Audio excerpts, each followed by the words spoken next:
के चाहते लीडर और गुजरात के चुनाव में जो वो मन लगा के काम कर रहे हैं, ऐसे नेता अशोक गहलोत जी और इंचार्ज सेक्रेटरी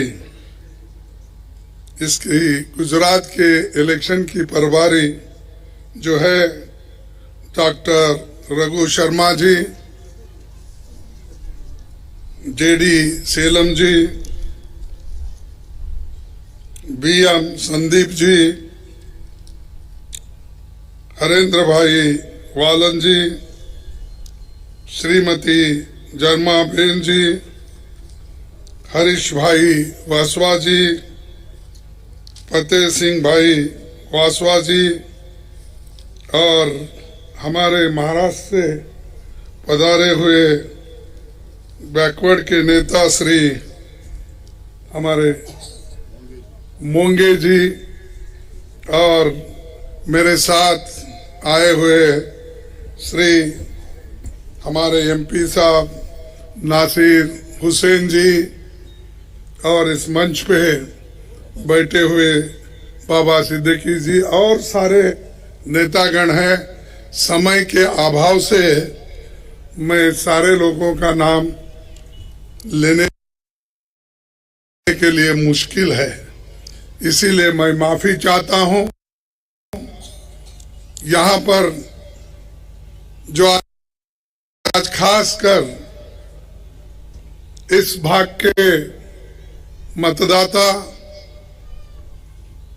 और जो मेरे आदिवासी भाई हैं, बहनें हैं और सारे जो मन लगाकर हमारी चार बात सुनने के लिए आए हैं, आप सभी का मैं तहे दिल से स्वागत करता हूं, शुक्रिया कहता हूं, क्योंकि आप इतने धूप में आए बैठे और हमारी बात सुन रहे हैं। भाइयों, गुजरात के लिए ही नहीं बल्कि सारे देश के लिए ये चुनाव महत्वपूर्ण है। इसलिए महत्वपूर्ण है कि आज बीजेपी सरकार यहां पर 27 साल से हुकूमत कर रही है और 27 साल में जनता की समस्या अगर हल नहीं कर सकती तो जनता को यह अधिकार बाबा साहब अंबेडकर ने अपने संविधान में दिया है, इनको 5 साल के बाद निकाल फेंकने का। तो आपको यह अधिकार है कि अच्छी सरकार को चुनने का। और हमेशा डबल इंजन सरकार की बात करते हैं यहां, वो भी प्रधानमंत्री जी। अरे ठीक है भाई, आपका डबल इंजन बहुत दिन से चल रहा है यहां, 8 साल तो आप डबल इंजन में हैं, उससे पहले भी आप सरकार में थे। अगर डबल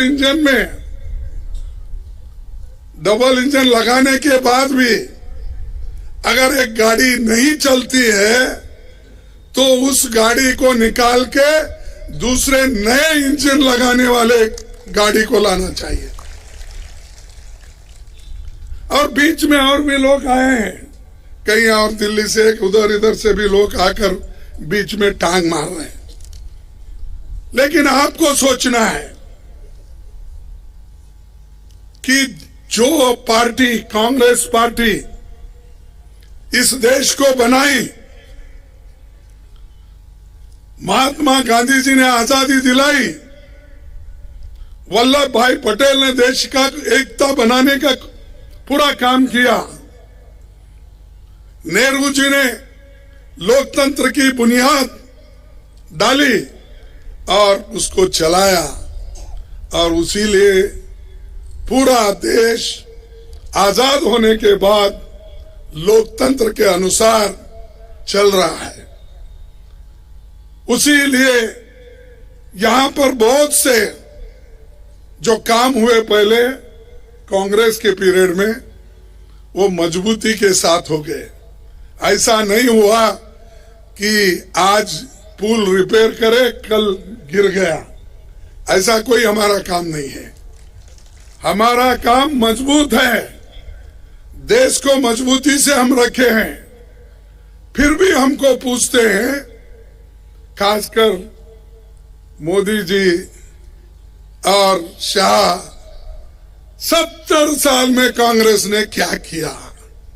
अरे भाई, 70 साल में अगर हम कुछ नहीं करते तो आप लोकतंत्र नहीं पाते थे।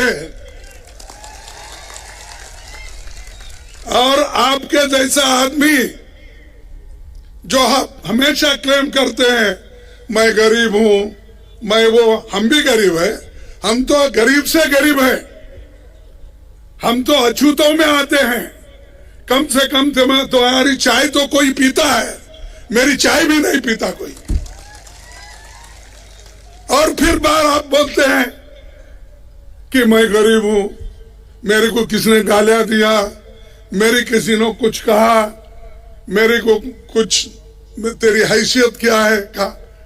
अरे ऐसे बात कहे के अगर आप सिंपैथी जमाने की कोशिश करें तो लोग अब होशियार हो गए, उतने बेवकूफ नहीं है। एक बात चलती है, एक बार अगर झूठ बोलेंगे लोग सुन लेंगे, 2 बार भी बोलेंगे तो भी सुन लेंगे। कितने बार झूठ बोलेंगे? झूठ पर झूठ, ये झूठों के सरदार है। और ऊपर से बोलते हैं ये लोग देश को लूटे कांग्रेस वाले। अरे आप तो लूट रहे हैं, गरीबों के जमीन लूट रहे हैं, आदिवासियों को जमीन नहीं दे रहे हैं। जमीन, पानी और जंगल, उसको खत्म करने वाले कौन है? आप अमीर लोग। और आप जिनके साथ हो, अमीरों के साथ, वो लोग हमको लूट रहे हैं। पहले उनको बोलिए। और इस देश में चंद लोग, 134 लोगों के पास इस साल 30 लाख की आमदनी बढ़ी है। 134 लाख। अब आप 84% लोगों का देखिए, कहां है वो लोग? उनकी कोई आमदनी नहीं है, 27, 30, 40 ऐसा कुछ, और कुछ ना कुछ बोलते हैं। सरदार पटेल को ये लोगों ने दूर रखा। अरे सरदार पटेल, जवाहरलाल नेहरू जी, महात्मा गांधी जी ने मिलकर इस देश को आजादी दिलाई और हिफाजत से रखा। और बार बार भाई, कभी मैं पूछता हूं, जिस पंडित जवाहरलाल नेहरू जी का तो छोड़िए, क्योंकि वो हमेशा उनके खिलाफ बोलते हैं। कभी आरएसएस के ऑफिस में, बीजेपी के ऑफिस में वल्लभ भाई पटेल की फोटो कभी लगाए 20-30 साल पहले?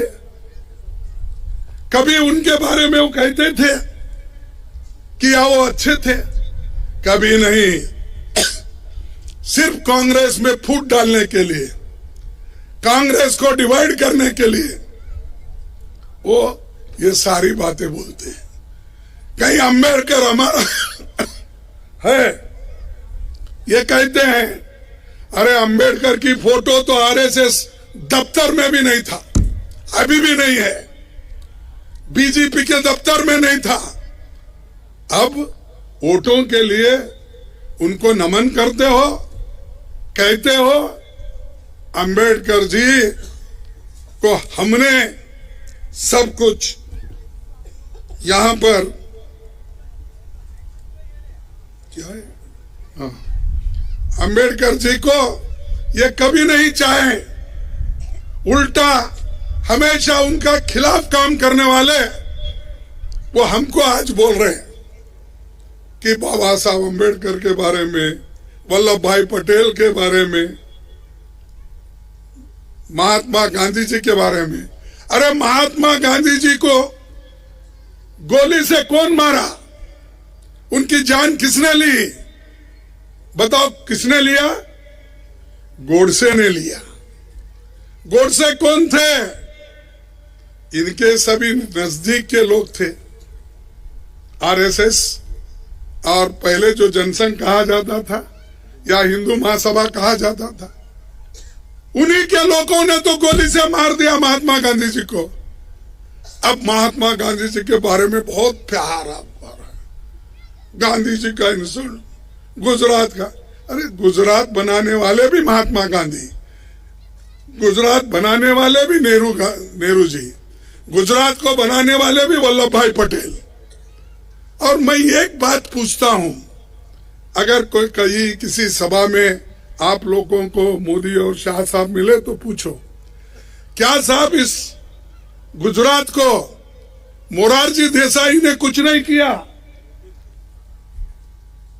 मेहता जी ने कुछ नहीं किया?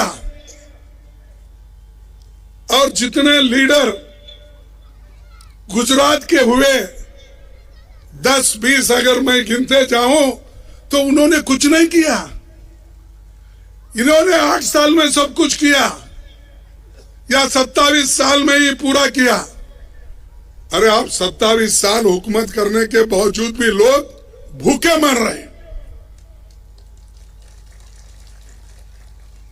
छोटे छोटे बच्चों का हिंदुस्तान में अगर दूसरे बच्चों से कंपेयर करेंगे, सबसे कम पौष्टिक आहार कहां मिलता है? तो गुजरात में कमजोर बच्चे पैदा होते हैं। इसके ऊपर ध्यान है, क्योंकि उन्होंने अदानी और अंबानी को मोटा बनाने में लगाया है। बच्चों की क्या ख्याल करेंगे? तो ये जो है, ये लोग हमको सिखाते हैं। मैं आंकड़ों के साथ उनको कह सकता हूं, लेकिन समय का अभाव है।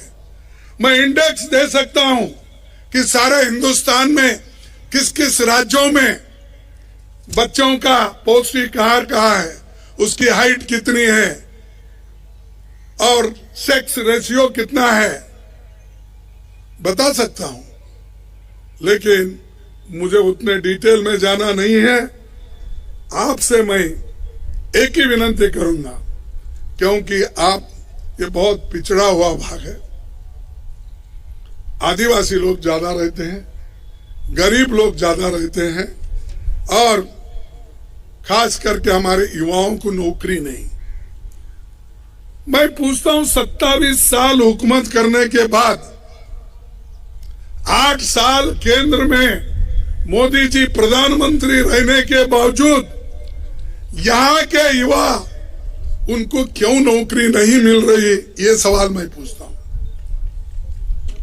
सरकार में 5 लाख वैकेंसीज हैं। जब सरकार में 5 लाख वैकेंसीज है तो आप भर्ती क्यों नहीं करते? अब बोल रहे हैं इलेक्शन आया, हम इतनी नौकरियां देंगे, और उसमें मोदी साहब तो खुद सर्टिफिकेट बांट रहे बच्चों को अपॉइंटमेंट के। अरे वो काम तो क्लर्क करता है हर डिपार्टमेंट का। हर डिपार्टमेंट में जो अपॉइंटमेंट ऑर्डर क्लर्क इश्यू करता है, वो काम आप कर रहे हो। देश में 30 लाख वैकेंसीज है।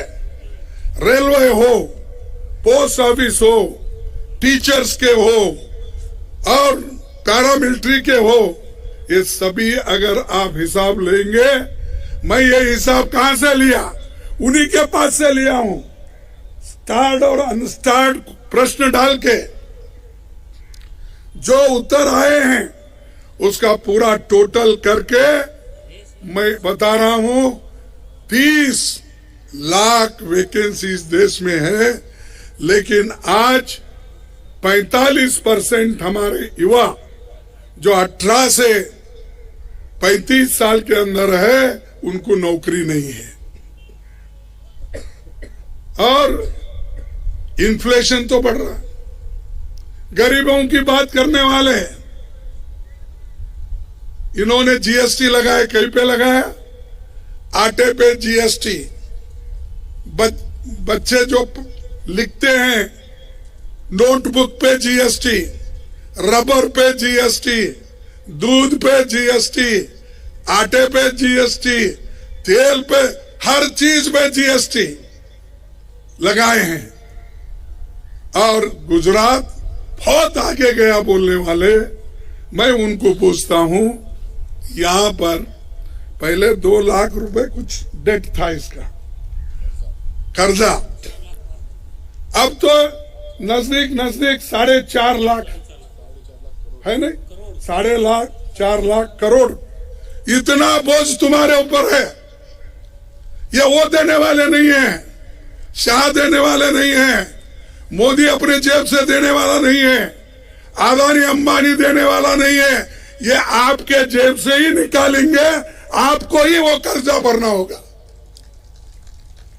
और ऐसे लोगों को फिर आजमाते हो, जिनको आजमाए हैं आप, जिनको देखे हैं, फिर उनको आजमाने की जरूरत नहीं।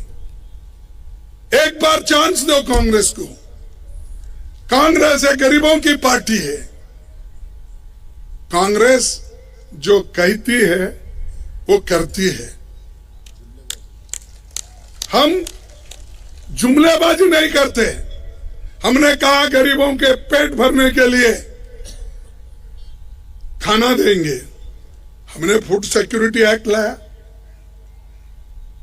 बच्चों को पढ़ाई के लिए स्कूल कंपलसरी एजुकेशन हमने लाया। जिस मजदूर को काम नहीं मिलता था उसको काम देने के लिए, उसके हाथ को काम देने के लिए नरेगा जैसी योजना लाए या नहीं लाए? तो ये सब हम गरीबों के लिए कर रहे हैं। और हमारे नरेगा योजना का मजाक उड़ाए मोदी जी और शाह जी मिलके, मजाक उड़ाए। अरे ये तो एक नरेगा स्कीम, नरेगा स्कीम, ये जो योजना है ये बेकार योजना बोले। और वही नरेगा कोविड में काम आया। वही नरेगा के वजह से लाखों लोग अपना जीवन बचा लिए। तो भाइयों, समय हुआ है। शर्मा साहब मेरे पीछे बैठे हैं, मेरे शर्ट खींचने का बाकी एक ही है, तो इसीलिए मैं ये आपसे बात करूंगा। और जो हमारी चुनावी घोषणा है वो तो पहले बोल चुके हैं। और जो डेडियापाड़ा से जहां जरमा बेन यहाँ पर कैंडिडेट हैं, और नर्मदा से हरीश वसावा, और जगाड़िया से फतेह सिंह को आप अपना अमूल्य मत दो। सभी लोग, क्या हमारे पास पहले कहावत थी 78 में, न जात पर न पात पर, मोर लगाओ हाथ पर। बस आप सभी लोग हाथ को वोट दो, हमारे कैंडिडेट्स को जिताओ। आप सबको मेरा नमस्कार, धन्यवाद।